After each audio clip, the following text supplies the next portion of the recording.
Mga kapatid, magandang hapon po sa inyong lahat. Meron akong customer kanina na pumunta dito sa shop at ang kanya pong problema, yung kanyang Toyota Innova na 2018 model, sa tuwing siya ay darating doon sa kanyang maintenance na 5,000 kilometers, ay nagdadagdag siya ng 2 litrong langis. Puwera pa, yung kanyang idinadagdag sa tuwing siya ay bumabiyahe kasi ito po'y pinanggagrab niya. Tumakbo na rin po ng halos 450,000 kilometers yung kanyang Toyota Innova. Pero wala akong napansin na problema doon sa makina. Kaya lang ay bakit kumakain ng langis? Walang taga sa engine at wala ring tumutulo or tumalabas doon sa tambucho. Pero meron siyang white smoke sa tuwing inire-revolusyon niya ang kanyang makina. Ito po, tingnan nyo po yung video na sinabi ko sa kanya na ang may problema dyan ay ito. Kasi ang sabi po nung huling shop na pinuntahan niya ay valve seal daw po ng kanyang mga barbula doon sa cylinder head. Sabi ko, hindi valve seal yan. Kasi kung valve seal yan, hindi naman 2 litro ang uubusin mo. Dahil kapag kung yan ay valve seal, talagang pumupunta doon sa ibabaw ng piston. Yung mga langis, talagang matindi ang usok ng puti niyan. Hindi yan valve seal. Sabi ko, tanggalin mo, Rudy, tanggalin mo yung hose dyan sa turbo. At ito po, panurin nyo. Ayan, grabe. Ang lakas ng labas ng langis. Talagang yan yung uubos ng langis niya sa tuwing nire-revolusyon niya ang kanyang makina. Ito pa naman ay grab, no? Grab tax ito. Kaya kung ito ay may kargang mas mabigat dahil ito ay Toyota Innova, di syempre mas galit ang makina, mas maraming lalabas, mas maraming ibubuga or isusukan langis yung kanyang turbo. Ito po ang mga problema ng mga turbo ng mga GD engine ng mga Toyota, mapa Fortuner, mapa Hilux, mapa Hi-Ace, at ito nga po ang Toyota Innova. Marami-rami na rin po akong pinalitan ng turbo. Parang uniform yung kanilang problema. Kapag po lumakas ang inyong Toyota, yan yung mga GD engine na yan sa langis, ang konsumo ng langis, ipacheck nyo po ang turbo niyan, katulad po nitong ginawa ko.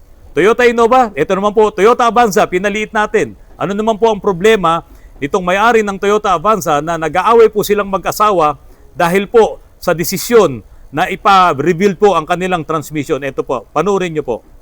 Dahil po doon sa kagustuhan nung may-ari, nung isang ginagawa namin na Toyota Avanza, na i-vlog ko po yung nangyari sa kanyang transmission, kasi po, nagalit sa kanya yung kanyang misis.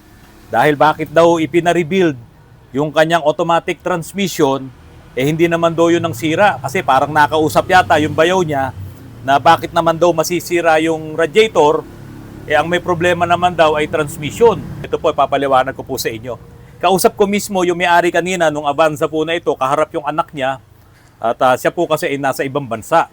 So habang nag-uusap po kami, in-explain ko po sa kanya kung bakit kailangan palitan ng radiator. Kasi po, yung kanyang automatic transmission, naghalo po ang ATF at saka po yung kanyang coolant. Nagtubig at langis po yun. So ano po ang nasira doon sa pagkakataon na yun na naghalo ang ATF at saka ang coolant? Tatanungin natin si parin Charlie. Ano yung nasira, pare? Kasi mga piston, tsaka to mga goma. Yan. Naglaylay na. Kasi naghalo yung langis at ATF. Opo, lumobo. Kapag ka naghalo ba yun, lolobo ba yung mga goma? Opo, boss. Ganun ang mangyayari? Pagka tinubig talaga ang transmission, lolobo talaga yung... Lolobo yun. So talagang kailangan na buksan mo yun? Opo. Oo. Kasi nasaan yung valve body nun? Ito ba yun? Opo. Oh, itong valve body na yan, mga kapatid, kapag ka yan ay naghalo ang tubig at langis, ayan ayan, kita pa yun, ayan kita pa yan, Ayan, tubig. Kapag ka naghalo ang tubig at langis, yung valve body na yan, papasukin din yan ng langis na mayroong tubig. Opo. Kung hindi mo kakalasin, paano mo malilinis yung valve body? Paano mo malilinis yung mga plunger dyan? So talagang kailangan kalasin. Ngayon, makakasira ba yung paghahalo ng tubig at langis sa mga lining niya? Opo, boss. Ha? Pakita mo nga, alin ba yung... Hindi magtatagal to. Pag ginamit pa nila, tutuklap na lang ng kusa to. Oo. Mawawala na. Kasi hygroscopic kasi yung Opo. yung mga pyesa na yan. Ito pong mga Toyota Avanza, hindi lamang po O-ring ang binibili dito kasama nung rebuilding kit. Meron pa pong hiwalay na rebuilding kit ito at yun nga yung tinatawag na mga molded piston. Ayan, tignan nyo po ito. Itong molded piston na to, para siyang oil seal, yung mga gilid niya na yan.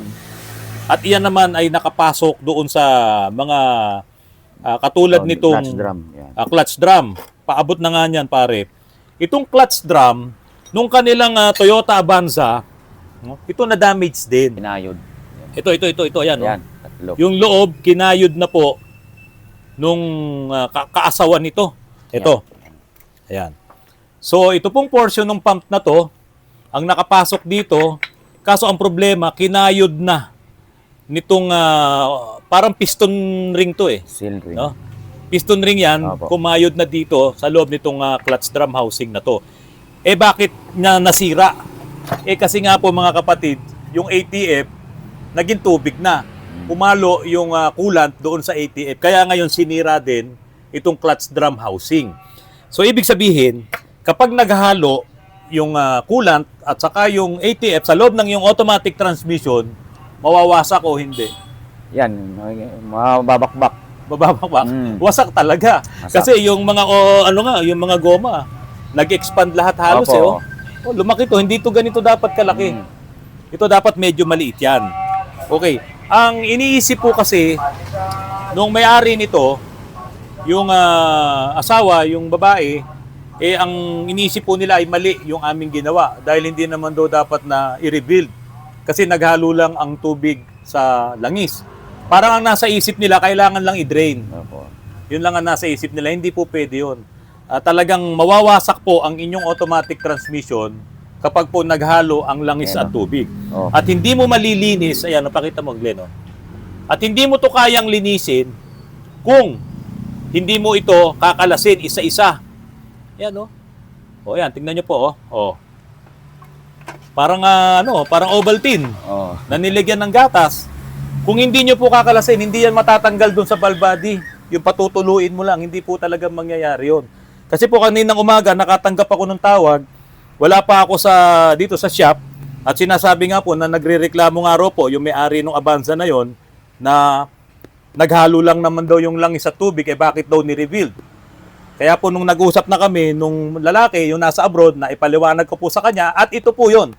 Yung ginagawa ko pong pagpapaliwanag sa inyo, ito rin po yung pinag-usapan namin. Natuwa naman po siya nung naipaliwanag ko sa kanya. Pero ito ang malaking catch dito. Ang yung bayaw niya yata, ang nagsabi na bakit kailangan palitan ng radiator kung transmission na sira. Wala daw pong kinalaman yung radiator doon sa transmission. Wala ba talaga, pare? Meron, boss. May cooler yan doon eh. Saan? Sa transmission. Kunin mo nga. Radiator, ayan o. Radiator. Okay. Oh. Ano yung sinasabi mong cooler? Ito, boss, yung cooler niya. Oh, sa loob yan. Oh. Sa transmission nakakabit yan. Yung Yan. hose na yan, papunta doon. Para palamigin yung ATF. Opo. Oh, kasi ang coolant na nandito sa loob ng radiator, yung mainit kasi galing makina dito yon.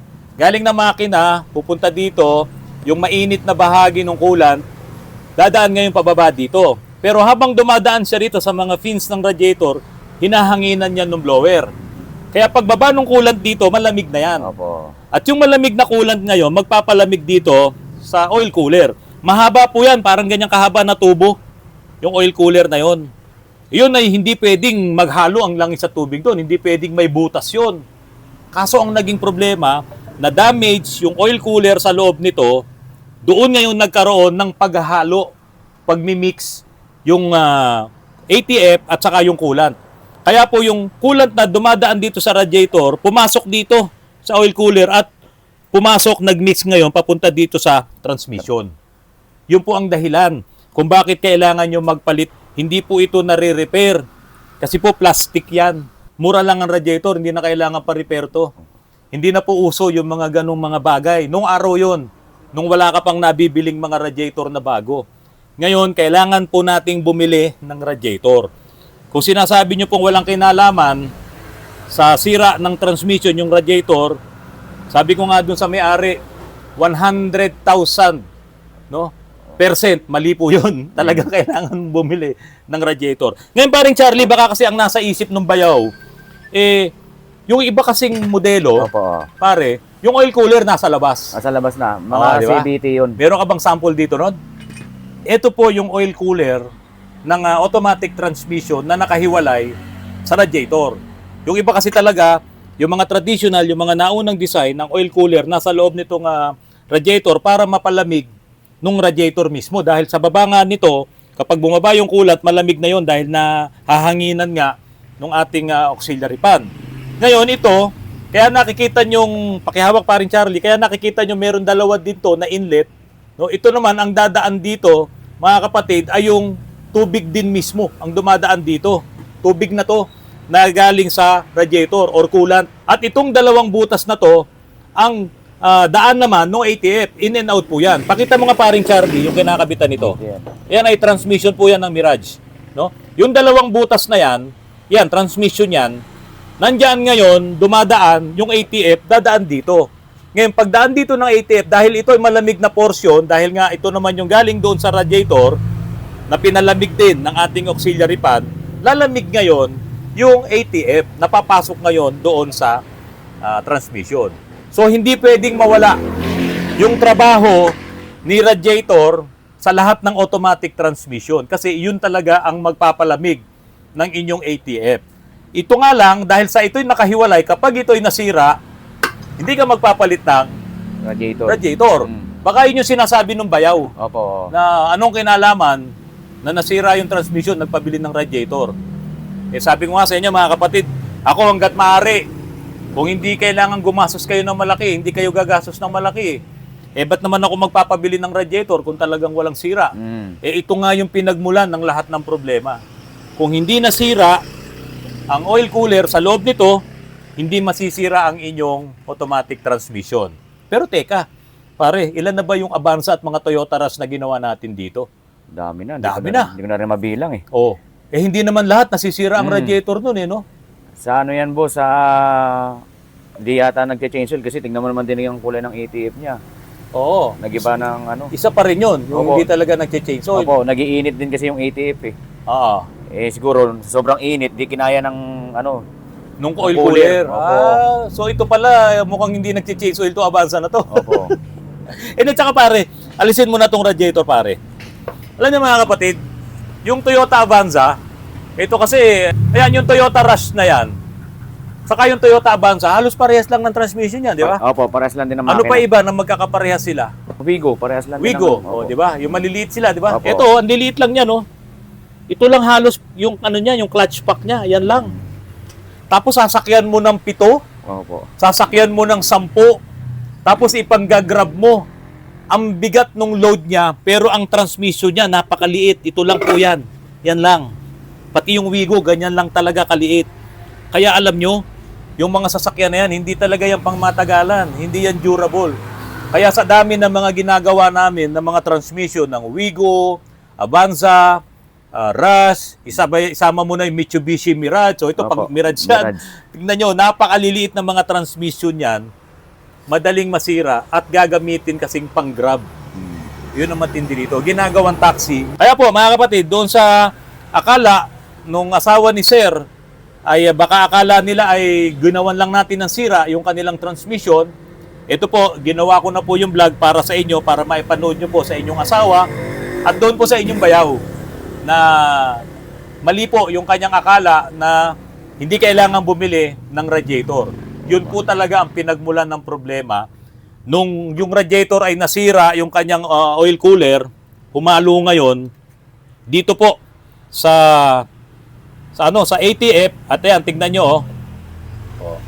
Ayan pa po yung nakukuha natin na ATF at may halong coolant dito po sa valve body nitong Toyota Avanza. Pakita mo. Oh. Ayan oh. Ayan. Yun po mga kapatid, sana po maging malinaw po doon sa may-ari nitong Avanza yung nangyaring problema. At umasa po kayo, aayusin po natin to. Kaya lang may nasira po kayong pyesa na kailangan po nating bumili pa nito. Hindi po to kasama sa rebuilding kit. Kaya dagdag gastos po talaga. Mga kapatid, ito pong last part ng aking vlog. Ito po ay warning. Kasi nakausap ko yung may-ari ng Ford Ranger na ginagawa namin na ito po'y binlog ko nung nakaraan na tumutulo nga po yung tubig dito sa water pump ng Ford Ranger. Dito mismo sa butas na to tumutulo yung coolant. Na i-video ko po yan. Ayan, ipapakita ko ulit sa inyo. Nakausap ko yung may-ari nito. Ayaw lang niyang magpa-interview. Ito palang water pump na ito. Nung nagpagawa siya sa isang kilalang shop din na gumagawa ng mga Ford diyan sa Quezon City, inoperan siya nung mekaniko doon sa shop, nang hindi alam ng may-ari ng shop, inoperan siya na yung kanyang water pump, na dati pa, hindi pa ito yon, ay mag-swap sila nung water pump naman na ni-repair na lang. No? Ni-rebuild na lang nung mekaniko na yon. So ito yung naging dahilan ngayon ulit kung bakit nasira at pumutok ang hose nung Ford Ranger na ibinlag ko po nung nakaraan. Meron palang ganon na may mga mekaniko pala doon sa sinasabing shop ni Sir na ooperan ka, napapalitan niya yung water pump mo ng hindi brand new pero yun ay ni-repair na lang nila. At iswaswap ulit ngayon nung may-ari yung kanyang lumang water pump. Naku mga kapatid, huwag po kayong papayag sa ganon. Hindi po yun tatagal, hindi po yun kapaki-pakinabang. Walang kwenta po yun. Baka lalo lang mawasak ang inyong makina katulad nga nito. Nasira ulit, bumigay ulit. Napaka-komplikado pa naman at maselan ang makina ng mga Ford po na yan. Ford Ranger, Ford Everest, yung mga diesel engine na yan. Kapag ka po palitan mo pa ng repaired na lang na water pump. Ang mahal-mahal ng Ford Ranger, ang mahal-mahal ng Ford Everest. Tapos papayag ka sa ganung usapan, no, na papalitan ka ng ni-repair nila. Kahit pa sabihin mong mekaniko siya doon sa talyer na yun na puro Ford ang ginagawa, maling-mali po yun. No? Kung dito po sa amin yun, mali po yun. Pag nanakaw yun eh. Unang-una, bakit? Yung customer na yun ay customer ng boss niya, kukontratahin mo ngayon, sa labas kayo magbabayaran, o kanino mo ninakaw yun? Dininakaw mo yun doon sa kita ng kumpanya. Ninakaw mo yung trabaho na yun sa dapat ay nasa kumpanya yun. O, magnanakaw yun. Eh, ang magnanakaw, ang akibat niyan ay sinungaling din. Kaya kung sinabi niya nga yung water pump na to ay matibay, kasinungalingan yun. Kasi ang magnanakaw at sinungaling, iisa po yan. Kaya wag po kayong papayag.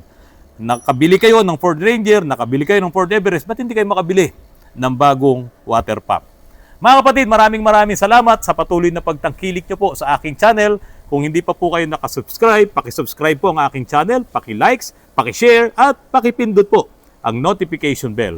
Maraming salamat, Kuya Danny Jacob, at kay Attorney Ed Torres. Maraming salamat po sa tulong nyo po sa akin dito po sa Autorans. Magandang hapon po sa inyong lahat.